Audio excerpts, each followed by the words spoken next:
watching Central Florida On Demand, only on BrightHouse Networks.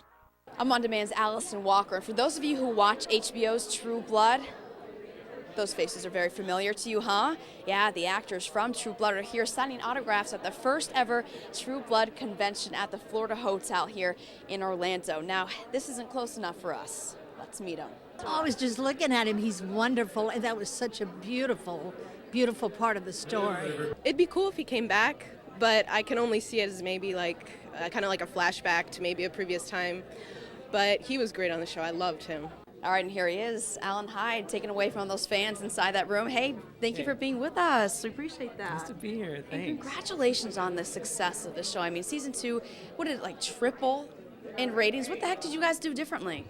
I didn't do anything differently. I just came on in the second season. Yeah. I don't know. I think I'm a big fan of the show myself, and I think it just grows on people. Like, at first, when I watched the first 3 episodes, it's like you need to get in the universe. You need to get in the mythology, and when you do that, it just gets better and better. And I thought the second season was amazing. Like, the stuff I liked was that the different storylines were like branching out, and it wasn't like all in the same place. It wasn't taking place in Bangtan anymore. It was like spread out, and you got to see a lot more different sides of people. And I thought that was a really, really good move and really exciting. You know what's cool about you, just listening to you with that, your accent, you have just such a plethora behind you. It's like you have no idea where you're from. Is that one of the reasons, I know you're a Danish actor, but is that one of the reasons why you think Allan took you on?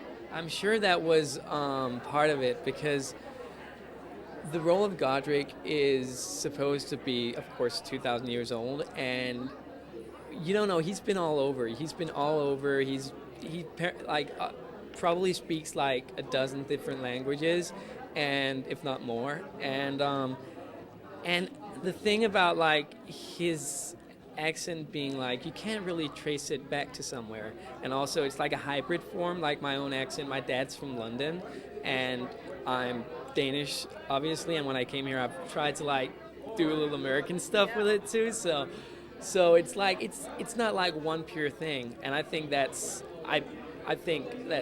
one of the things that made him choose me. I don't know. Yeah, well, and obviously the fans really want to know. I mean, you're kaput right now, season 2, but season 3, are we talking about you coming back in flashbacks? You gotta leak it here for On Demand right now.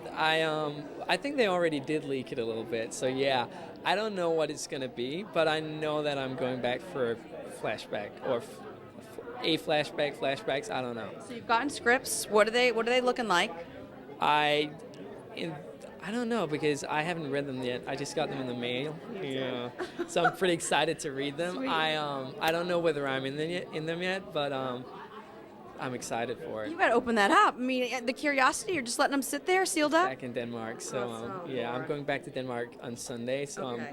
I'll open them up when I get back there. Okay, yeah, make sure you do that. Yeah. Tell us what happens. Also, I was hearing that when you were little, did you have some bullying instincts that you were able to take on in the show and apply?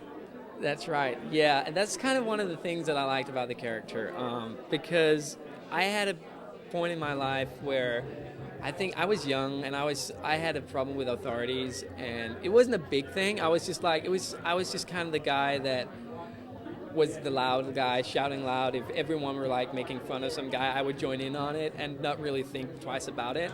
And I did this for a while, and I was really, really bad. Like, I made life really miserable for a couple of people back then, and I really regret it. But I had the same feeling, and that was kind of what I applied to the character of Godric.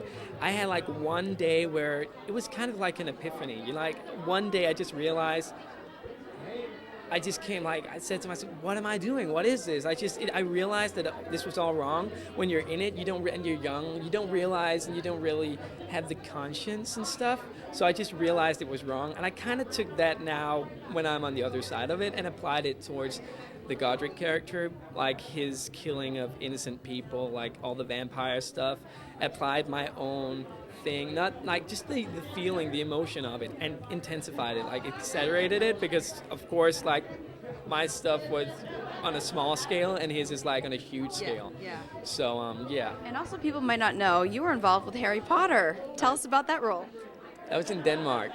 That's, it's just, in Denmark I do a lot of voiceovers. I do, and Harry Potter was my first thing I ever did. I sent a tape in and said, hey, I would like to try to do this, and they brought me in for like the Danish version of Harry Potter.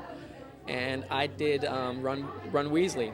And it's been great because it's not just one part, it just keeps on coming back. And it's a great part, I like the films a lot, and after that I've been doing all these. The funny thing is, when I came out here, I've been meeting all the people that I usually dub, like do the Danish voices for. I'm like, hey, that guy, we went to a restaurant the other day. My family came to visit, and my sister is a huge High School Musical fan and all this stuff. And Zac Efron walks in, and I do the Danish Zac Efron in that film, and it was weird. It was like two-sided because she was like starstruck, and it made her night, like it made the whole like trip over here worthwhile. And at the same time, I was like, I know that guy. I feel like I know that guy. I feel like I've seen him a lot, Exactly. Even and though with that, the heart, like Efron, you have a little heartthrob status, my friend. Look how cute you are. So how are you able to hold that thing down? I mean, how do you hold that down? in which way? And just you have these girls running up to you now all the time, right? This is kind of a fresh new thing for you. It's weird, but it's flattering, and you can't really, you can't argue about it. It's really flattering. Smile, keep giving kisses. That's all. It's not annoying, and it's not. I'm sure that if like a guy like Zac Efron and all these really they get recognized everywhere, and I could imagine that it would get tiring in a way, but it's in no way tiring for me. It's so great, and it's flattering, and people are great, and they're just nice. I love it. Well, keep up the good work. You are a treat to watch. So pleasure to meet you. Nice to meet you. You got to enjoy the convention. You got it. All right. For On Demand, I'm Allison Walker.